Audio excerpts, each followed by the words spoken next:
कहानी बेचू वीर बाबा के। सुना सुना कहानी बेचू वीर बाबा के। वीर बाबा के हो बेचू वीर बाबा के। वीर बाबा के हो बेचू वीर बाबा के। सुना सुना कहानी बेचू वीर बाबा के। सुना सुना कहानी बेचू वीर बाबा के।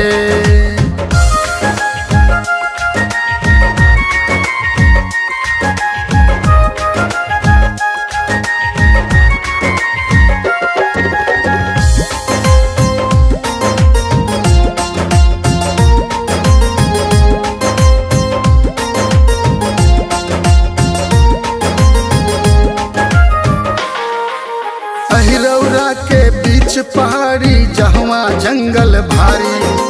गाँव गुलरिया पटिहटा में जन्म लिए अवतारी।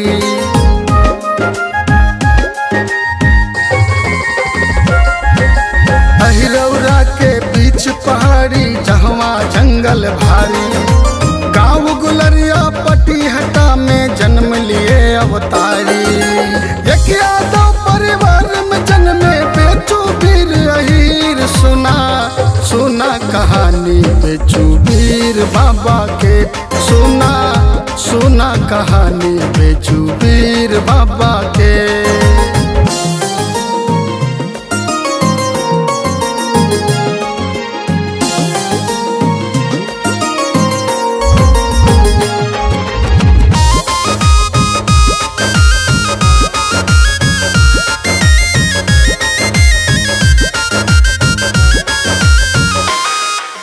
बचपन से ही बेचू कैले भोला जी के भक्ति। भोला जी के कृपा से पाए दिव्य अलौकिक शक्ति।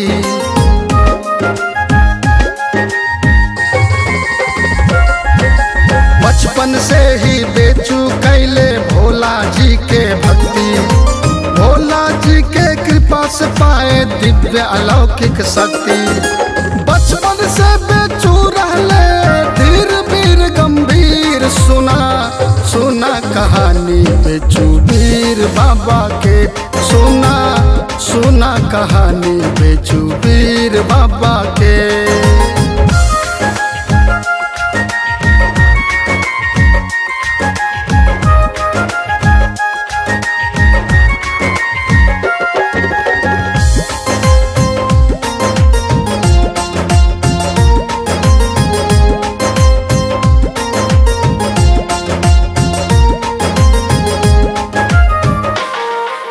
धीरे धीरे बीतल उमरिया भैले शादी जो। बेचू का बियाह करैले घरवा के सब लोग।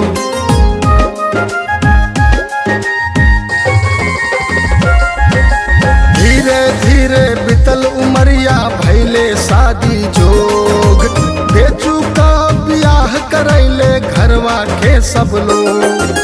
बज गए बेचू बरही देवी सातों जन्म जंजीर। सुना सुना कहानी बेचू वीर बाबा के। सुना सुना कहानी बेचू वीर बाबा के।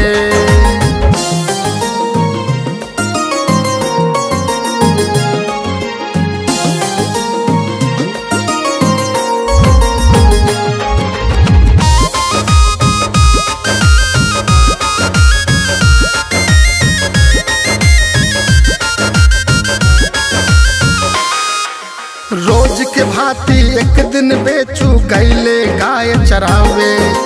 हिरवा पहाड़े सिंह दहाड़े गुफा से बाहर आवे।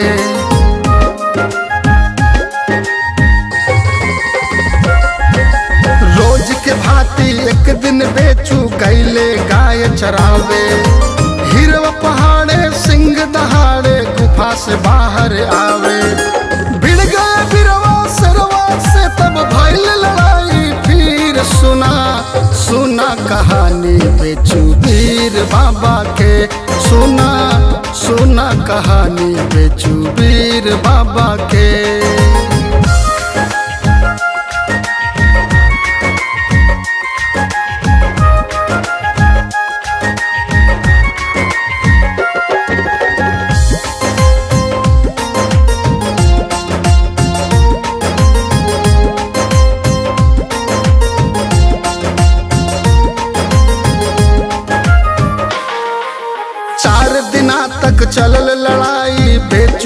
शेर के पीछे।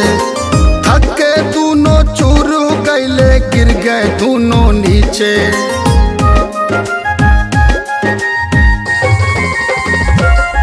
हाँ 4 दिना तक चलल लड़ाई बेचू शेर के पीछे। थके दोनों चूर हो गईले, गिर गए दोनों नीचे। सर मर गईल बेचू का भी घायल भइल शरीर। सुना सुना कहानी बेचू वीर बाबा के। सुना सुना कहानी बेचू वीर बाबा के।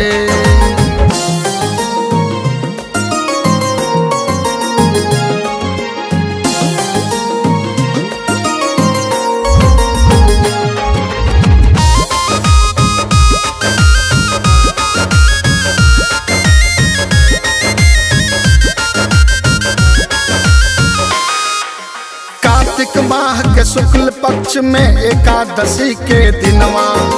कह गए बेचू छोड़त छोड़त आपन ही है परनवा।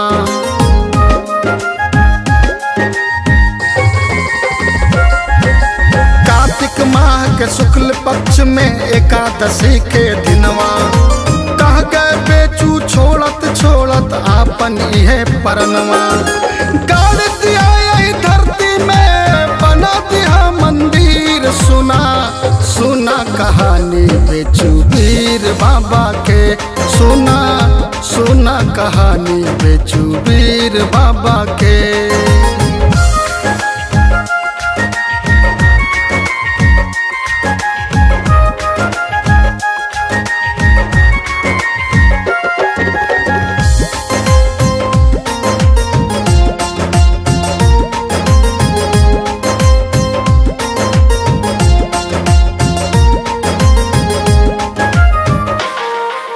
भला जगत का जिय तो कैली मुअलो पर हम करब। जे आई हमरे चौरी पर ओकर झोली भरब।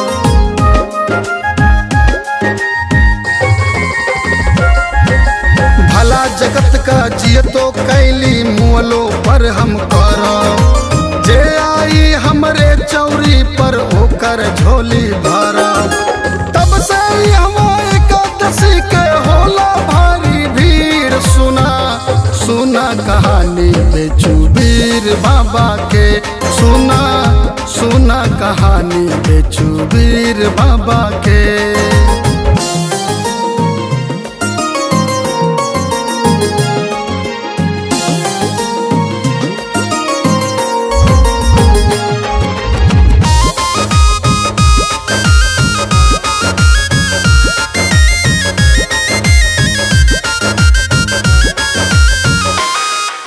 जब जब एकादशी के भैया आवे पावन बेला।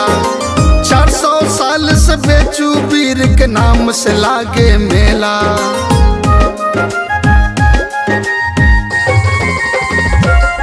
हो जब जब एकादशी के भैया आवे पावन बेला। 400 साल से बेचू वीर के नाम से लागे मेला। सब नर नारी जाके नहाला जरगो नदी के तीर। सुना सुना कहानी बेचू वीर बाबा के। सुना सुना कहानी बेचू वीर बाबा के।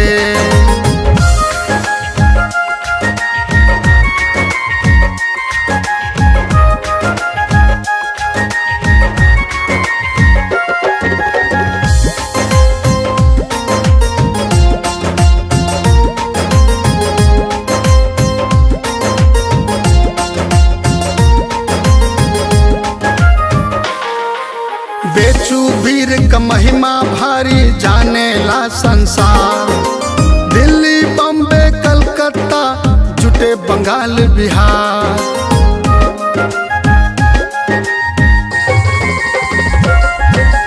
बेचू वीर का महिमा भारी जाने ला संसार। दिल्ली बम्बे कलकत्ता जुटे बंगाल बिहार। दर्शन से दुख दूर हो जाला, बदलेला तकदीर। सुना सुना कहानी बेचू वीर बाबा के। सुना सुना कहानी बेचू वीर बाबा के।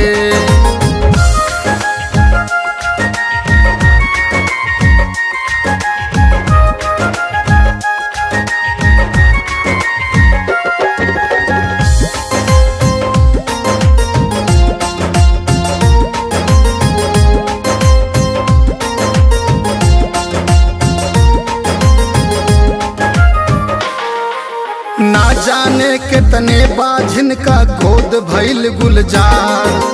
रोगिया भोगिया दुखिया सबके बाबा दिहले तार।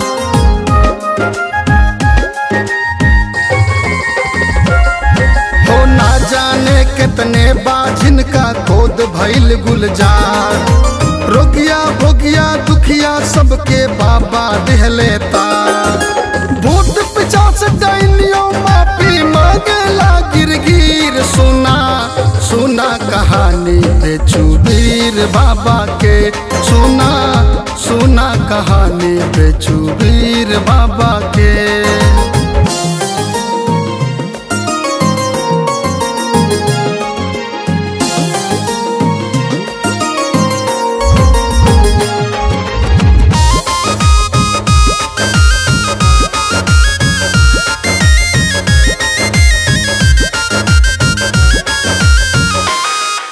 मनोज साकी हर साल आवे बेचू बाबा धाम। संजय सिंह पूरी कलम चलावे ले बाबा का नाम।